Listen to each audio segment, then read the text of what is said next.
Welcome to NS TV. నేను రాజీవ్. ముందుగా headlines చూద్దాం. బంగ్లాదేశ్లో హిందువులపై జరుగుతున్న దాడులను తీవ్రంగా ఖండిస్తూ బాన్సువాడ పట్టణంలో వివిధ హిందూ సంఘాల ఆధ్వర్యంలో నిరసన కార్యక్రమం నిర్వహించారు. ఈ సందర్భంగా బంగ్లాదేశ్ ముష్కరుల దిష్టిబొమ్మను దహనం చేసి తమ ఆగ్రహాన్ని వ్యక్తం చేశారు. ఆర్య సమాజ్ మందిరం నుంచి అంబేద్కర్ చౌరస్తా వరకు కొవ్వొత్తుల ర్యాలీ నిర్వహించగా పెద్ద సంఖ్యలో హిందూ సంఘాల నాయకులు, కార్యకర్తలు పాల్గొన్నారు. ర్యాలీ సందర్భంగా బంగ్లాదేశ్లో హిందువులపై జరుగుతున్న హింసను తక్షణమే ఆపాలని, అక్కడి మైనారిటీలకు రక్షణ కల్పించాలని నినాదాలు చేశారు.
పుట్టిన బంగ్లాదేశ్, భారతీయులు బిచ్చమేస్తే పుట్టిన బంగ్లాదేశ్ ఈరోజు అకారణంగా భారతీయుల మీద ద్వేషం పెంచుకొని, భారతదేశం మీద ద్వేషం పెంచుకొని భారత్కు వ్యతిరేకంగా పనులు చేస్తున్నారు.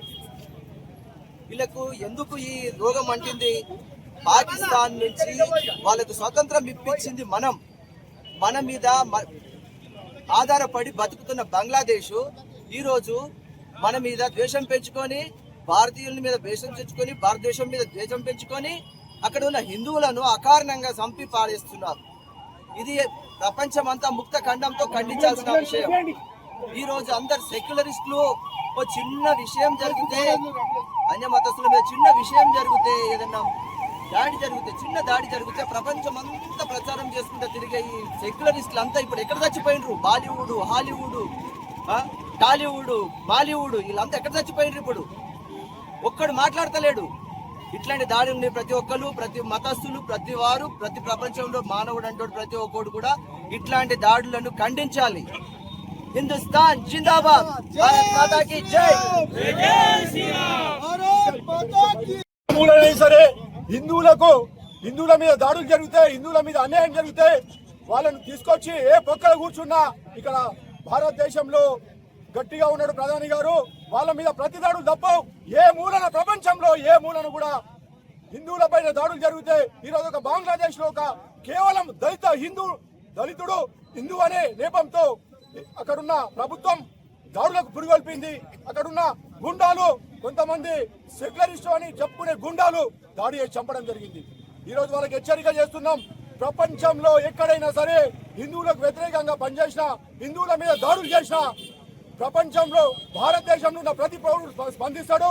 భారతదేశంలో ఉన్న ప్రధాని కానీ, భారతదేశంలో ఉన్న పాలకులు కానీ వాళ్ళని తీసుకొచ్చి ఖచ్చితంగా వాళ్ళకి శిక్ష పడేటట్టు చేస్తారని చెప్పేసి భారత్ మాతా కీ బంగ్లాదేశ్